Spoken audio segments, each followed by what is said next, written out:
प्यारे बच्चों नमस्कार। आज हम चौथा लेसन अर्थशास्त्र का मांग का सिद्धांत प्रारंभ करने जा रहे हैं। ये बहुत ही इम्पोर्टेंट चैप्टर है। आपको इसको बड़ी सोच समझ के करना है, क्योंकि वार्षिक परीक्षा में इस पाठ में से 15 नंबर के आसपास के क्वेश्चन जो है वो पूछे जाते हैं। एक एक नंबर से बड़े प्रश्न होता है, तो आपने बड़ा सोच समझ के करना है। हम प्रारंभ करते हैं कि मांग किसे कहते हैं। 3 बातें आपने अर्थशास्त्र में हम देखते हैं आमतौर पर: इच्छा, आवश्यकता और मांग। इच्छा किसे कहते हैं? किसी भी वस्तु को प्राप्त करने के लिए अगर हमारे पास पर्याप्त धन नहीं है तो हमारी उस वस्तु के लिए वो इच्छा है। अब मोटरसाइकिल हम मोटरसाइकिल ख़रीदना चाहते हैं, लेकिन मोटरसाइकिल ख़रीदने के लिए अगर 50,000 रुपये हमारी जेब में नहीं है तो हमारी मोटरसाइकिल की मांग नहीं है, वो हमारी मोटरसाइकिल के प्रति हमारी इच्छा है। अब मान लेते हैं कि मोटरसाइकिल ख़रीदने के लिए 50,000 रुपये भी हमारी जेब में है, लेकिन हम खर्च नहीं करना चाहते, तो ये हमारी उस वस्तु के लिए हमारी आवश्यकता को व्यक्त करता है। अगर हम आज की डेट में 50,000 रुपये दे के मोटरसाइकिल ख़रीद लेते हैं 30 तारीख में, तो वो हमारी मांग बन जाती है। यानी मांग किसी पदार्थ की वह मात्रा है, आपको अंडरलाइन करके लिखना है इसको, ये वर्डिंग आपको याद करनी है कि मांग किसी पदार्थ की वह मात्रा है जिसे एक उपभोक्ता निश्चित समय में और निश्चित कीमत पर खरीदने के लिए तैयार है, वो मांग है। अर्थात मांग किसी पदार्थ की वह मात्रा है जिसे एक उपभोक्ता निश्चित समय में और निश्चित कीमत पर, निश्चित समय का मतलब आज हमने 30 तारीख को 50,000 रुपये दे करके मोटरसाइकिल ख़रीद लिया, तो वो मोटरसाइकिल के प्रति हमारी मांग बढ़ जाती है। समझ गए ना बच्चे? Very good. मांग किसी पदार्थ की वह मात्रा है जिसे एक उपभोक्ता निश्चित समय में और निश्चित कीमत पर खरीदने के लिए तैयार है, वो मांग कहलाती है। अब अगला जो टॉपिक है वो है हमारा मांग को प्रभावित करने वाले तत्व। कौन कौन से तत्व हैं जो हमारी मांग को प्रभावित करते हैं? लोग वस्तु को कम खरीदेंगे, ज़्यादा खरीदेंगे, यानी मांग ज़्यादा होगी या कम होगी, ये कौन कौन सी बातों पर निर्भर करता है? तो सबसे पहले मैं वस्तु की कीमत। किसी वस्तु की मांग ज़्यादा होगी, अर्थात किसी वस्तु को लोग ज़्यादा खरीदेंगे या कम खरीदेंगे, वो उस वस्तु की कीमत पर निर्भर करती है। मोटरसाइकिल लोग ज़्यादा खरीदेंगे या कम खरीदेंगे, सबसे ज़्यादा प्रभाव इस बात का पड़ता है कि मोटरसाइकिल के रेट क्या हैं। मटर को लोग ज़्यादा खरीदेंगे या कम खरीदेंगे, मटर की मांग ज़्यादा होगी या कम होगी, वो मटर की कीमत पे निर्भर करती है। अगर मटर सस्ती है, रेट कम है, तो लोग मटर ज़्यादा खरीदेंगे। मटर महंगी है, मटर की कीमत ज़्यादा है, तो लोग कम खरीदेंगे। सस्ती है तो ज़्यादा खरीदेंगे। यानी सबसे पहले कोई भी वस्तु है, उस वस्तु की मांग कम होगी या ज़्यादा होगी, वो उस वस्तु की कीमत पे निर्भर करती है। दूसरा जो पॉइंट है वह संबंधित वस्तु की कीमत पर, यानी सबसे ज़्यादा तो मांग जिस वस्तु को हम खरीदने जा रहे हैं। अब लिम्का, मान लिया लिम्का को खरीदने जा रहे हैं, तो लिम्का को लोग ज़्यादा खरीदेंगे या कम खरीदेंगे, लिम्का की कीमत पर निर्भर करता है। दूसरा पॉइंट हमारा संबंधित वस्तु की कीमत। दूसरी वस्तु की कीमत भी, अब लिम्का की मांग को दूसरी वस्तु यानी पेप्सी की, कोका कोला की, इनकी कीमत भी प्रभावित करती है। यानी संबंधित वस्तु की कीमत भी मांग को प्रभावित करती है। और संबंधित वस्तुएं 2 प्रकार की हैं: स्थानापन्न वस्तुएं और पूरक वस्तुएं। स्थानापन्न वस्तुएं वे वस्तुएं होती हैं जिनको एक दूसरे की जगह प्रयोग किया जा सकता है। ये प्रश्न आम तौर पे 2 नंबर में हर साल पूछा जाता है, पूरक वस्तुएं और स्थानापन्न। बड़ी सिंपल सी बात है। स्थानापन्न वस्तुएं वे वस्तुएं हैं जिनको एक दूसरे की जगह प्रयोग किया जा सकता है, जैसे चाय और कॉफ़ी। चाय नहीं मिल रही है तो आप कॉफ़ी ले लेंगे। और जितने भी कोल्ड ड्रिंक्स हैं वो सब्सटीट्यूट हैं, स्थानापन्न हैं एक दूसरे के। पेप्सी, लिम्का, कोका कोला, या जितने भी कोल्ड ड्रिंक्स हैं, संतरे का जूस, मौसमी का जूस, ये आपस में जिनको एक दूसरे के स्थान पे प्रयोग किया जा सकता है उनको हम स्थानापन्न वस्तुएं कहते हैं। अब स्थानापन्न वस्तुओं का एक एग्जाम्पल मैं आपको देता हूँ कि स्थानापन्न वस्तुओं में एक वस्तु की कीमत बढ़ने पर दूसरी वस्तु की मांग बढ़ जाती है। स्थानापन्न वस्तुएं वे वस्तुएं, क्लियर कर लें पहले तो अच्छे से, स्थानापन्न वस्तुएं वे वस्तुएं जिनको एक दूसरे की जगह प्रयोग किया जा सकता है।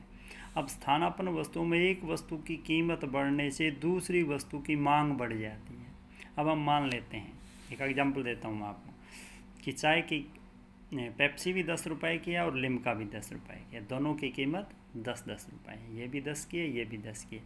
अब पेप्सी की कीमत बढ़ जाती है, पेप्सी 10 की बजाय अब पेप्सी 11 रुपये की होगी। पेप्सी महंगी होने से मांग किसकी बढ़ेगी? पेप्सी महंगी हो गई तो अब लोग पेप्सी, मनुष्य का स्वभाव है कि वो महंगी वस्तु के स्थान पर सस्ती वस्तु का बदला करता है, प्रतिस्थापन करता है। तो अब जो लोग पेप्सी खरीद रहे थे वो लिम्का खरीदने लगे, यानी कीमत बढ़ी पेप्सी की और मांग बढ़ी लिम्का की। यही बात मैं कह रहा हूँ कि स्थानापन्न वस्तुओं में एक वस्तु की कीमत बढ़ने पर दूसरी वस्तु की मांग बढ़ जाती है। और इसी तरह मान लेते हैं कि ये 10-10 की हैं, अब पेप्सी सस्ती हो जाती है, पेप्सी 9 रुपये की हो जाती है। अब पेप्सी सस्ती हो जाएगी, कीमत किसकी घटी? पेप्सी की। और अब जो लोग लिम्का खरीद रहे थे 10 रुपये में, वो लिम्का छोड़ के पेप्सी खरीदने शुरू कर देंगे, यानी कीमत घटी पेप्सी की और मांग घट रही है लिम्का की। समझ गए? तो यानी अब मैं दोबारा पुनः इसको दोहरा देता हूँ कि स्थानापन्न वस्तुएं वे वस्तुएं जिनको एक दूसरे की जगह प्रयोग किया जा सकता है। स्थानापन्न वस्तुओं में एक वस्तु की कीमत बढ़ने से दूसरी वस्तु की मांग बढ़ जाती है और एक वस्तु की कीमत घटने से दूसरी वस्तु की मांग घट जाती है। अब बात करते हैं पूरक वस्तुओं की। अब वही बात आ जाती है कि भाई पेप्सी को लोग ज़्यादा खरीदेंगे या कम खरीदेंगे, ये एक तो पेप्सी की कीमत पर निर्भर करेगा, दूसरा लिम्का की कीमत पर भी निर्भर करेगा कि पेप्सी की मांग कम होगी ज़्यादा।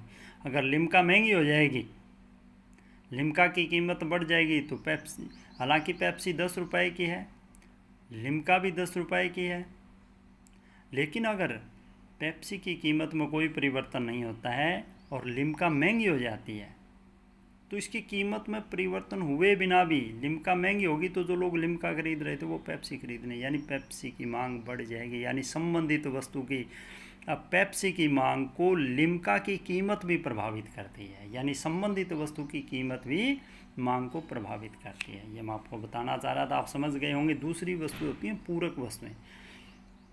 ये भी बहुत सिंपल सी बात है कि पूरक वस्तुएं वे वस्तुएं होती हैं जो दो या दो से ज़्यादा वस्तुएं मिलकर के हमारी मांग को संतुष्ट करती हैं। पूरक वस्तुएं वे वस्तुएं होती हैं जो दो या दो से अधिक वस्तुएं मिलकर के हमारी आवश्यकता को संतुष्ट करती हैं, जैसे कार और पेट्रोल। अकेला पेट्रोल आपके पास है, कार नहीं है तो काम चल जाएगा, या आपके पास कार है और उसमें पेट्रोल नहीं है तो काम चल जाएगा। पेन और स्याही है, यानी ये वस्तुएं वो वस्तुएं हैं, पूरक वस्तुएं हैं ये, जो दो या दो से अधिक वस्तुएं मिलकर के हमारी आवश्यकता को संतुष्ट करती हैं। तो इसमें भी एक वस्तु की जो संबंधित वस्तु की कीमत मांग को प्रभावित करती है। कैसे, हम देखते हैं। छोटा सा एग्जाम्पल मैंने आप लोगों के लिए तैयार किया है। पेट्रोल के रेट 60 रुपये प्रति लीटर है, कार की कीमत मान लेते हैं 5 लाख रुपए की कार है और आपके शहर में 40 कारें हर महीने बिकती हैं। कार 5 लाख की है, पेट्रोल के दाम 60 रुपये हैं और आपके कितनी कारें बिकती हैं? मान लिया 40 कार बिकती हैं हर महीने। अब पेट्रोल के दाम बढ़ जाते हैं, पेट्रोल महंगा हो गया, कार की कीमत पर कोई प्रभाव नहीं है। कार पहले भी 5 लाख की थी, अब भी 5 लाख की है। पेट्रोल के दाम बढ़ गए हैं, पेट्रोल के दाम बढ़ते ही कारों की, अब कार हर महीने 30 कारें खरीदी जा रही हैं। जो मांग पहले 40 की थी वो 30 की होगी। क्या हुआ? कार की कीमत में कोई परिवर्तन नहीं है। कार की जो पूरक वस्तु है पेट्रोल, उसके रेट बढ़ गए, पेट्रोल महंगा हो गया। पेट्रोल महंगा होने से कारों की मांग घट गई।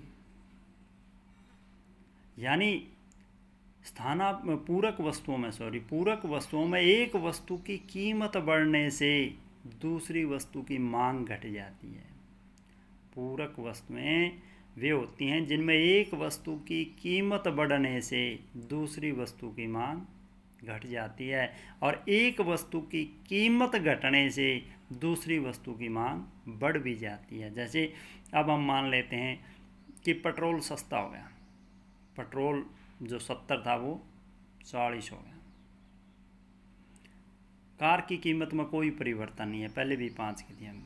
जब जब पेट्रोल 70 रुपये था तो कार 30 बिकती थी एक महीने में। पेट्रोल 40 रुपये हो गया तो पेट्रोल से चलने वाली कार अब 70 कारें बिक, यानी कीमत घटने से पूरक वस्तुओं में एक वस्तु की कीमत बढ़ने से दूसरी वस्तु की मांग घट जाती है और एक वस्तु की कीमत घटने से दूसरी वस्तु की मांग बढ़ जाती है। तो ये साथ के साथ आप अंतर भी करते रहिए। स्थानापन्न वस्तुएं वे वस्तुएं होती हैं जिनमें एक वस्तु की कीमत बढ़ने से दूसरी वस्तु की मांग बढ़ जाती है, लेकिन स्थानापन्न वस्तुओं में एक वस्तु की कीमत पूरक वस्तुओं में एक वस्तु की कीमत बढ़ने से दूसरी वस्तु की मांग घट जाती है। तो ये आप ध्यान रखें। तो यानी संबंधित वस्तु की कीमत भी, अब कार ज़्यादा बिकेंगी या कम बिकेंगी ये कार की कीमत के ऊपर डिपेंड नहीं है। हम देख रहे हैं कि कार लोग ज़्यादा खरीदेंगे या कम खरीदेंगे। इस एग्जाम्पल में हमने देख लिया कार की कीमत में कोई परिवर्तन नहीं हो रहा है, 5 लाख की, लेकिन जैसे ही कार की वो पूरक वस्तु पेट्रोल के दाम में कमी या वृद्धि हो रही है तो उसकी मांग में परिवर्तन हो रहा है। यानी कार की को लोग ज़्यादा खरीदेंगे या कम खरीदेंगे ये कार की कीमत के साथ, एक तो कार की कीमत पर निर्भर करेगा, कार के रेट ज़्यादा होंगे लोग कम खरीदेंगे, हम पहला पॉइंट हमने पढ़ लिया। दूसरा, कार की पूरक वस्तु पेट्रोल के दाम भी, पेट्रोल की कीमत भी, यानी संबंधित वस्तु की कीमत भी मांग को प्रभावित करेगी। अच्छे से समझ गए होंगे। अब अगले पॉइंट आ जाता है, उपभोक्ता की आय भी मांग को प्रभावित करती है। कि उपभोक्ता की स्वाभाविक सी बात है कि उपभोक्ता की आय की मांग आय पर भी निर्भर करती है। उपभोक्ता की आय ज़्यादा होगी, जब आमदनी ज़्यादा होगी तो वो वस्तुएं भी ज़्यादा खरीदेगा। उपभोक्ता की आय बढ़ने से मांग बढ़ जाती है। उपभोक्ता की रुचि और प्राथमिकताएं भी मांग को प्रभावित करती हैं। अगर किसी वस्तु को खरीदने में उपभोक्ता की रुचि ज़्यादा है, जो उस वस्तु को बहुत पसंद करता है, तो वो उसकी मांग ज़्यादा करेगा। संभावनाएं भी मांग को प्रभावित करती हैं।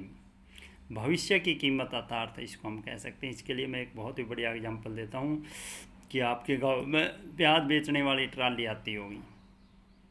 आपने ये देखा होगा कि जब उपभोक्ता को ये लगता है कि भविष्य में प्याज महंगा हो जाएगा तो वो वर्तमान में प्याज कम खरीदता है, और जब उसको लगता है कि भविष्य में प्याज सस्ता हो जाएगा, महंगा हो जाएगा तो वो आज प्याज ज़्यादा खरीदेगा। तो यानी कहने का भाव यह है कि भविष्य की कीमत संभावना भी मांग को प्रभावित करती है। हम देखते हैं जब ट्राली वाला प्याज बेचने आता है तो हम देखते हैं कि हमें जब लगता है ना कि प्याज महंगा हो जाएगा तो हम भविष्य में महंगा हो जाएगा तो हम पूरा कट्टा उतार लेते हैं, और जब ये लगता है कि हमें उम्मीद होती है कि भाई प्याज सस्ता होगा तो हम थोड़ा सा प्याज खरीदते हैं। यानी संभावनाएं भी मांग को प्रभावित, जनसंख्या भी मांग को प्रभावित करती है। जनसंख्या बढ़ने से मांग बढ़ जाती है, जनसंख्या घटने से मांग घट जाती है। जलवायु और मौसम भी मांग को प्रभावित करते हैं। जलवायु और मौसम भी मांग को प्रभावित करें। सर्दियों में ऊनी कपड़ों की मांग बढ़ जाती है, गर्मी में बर्फ़ की मांग बढ़ जाती है।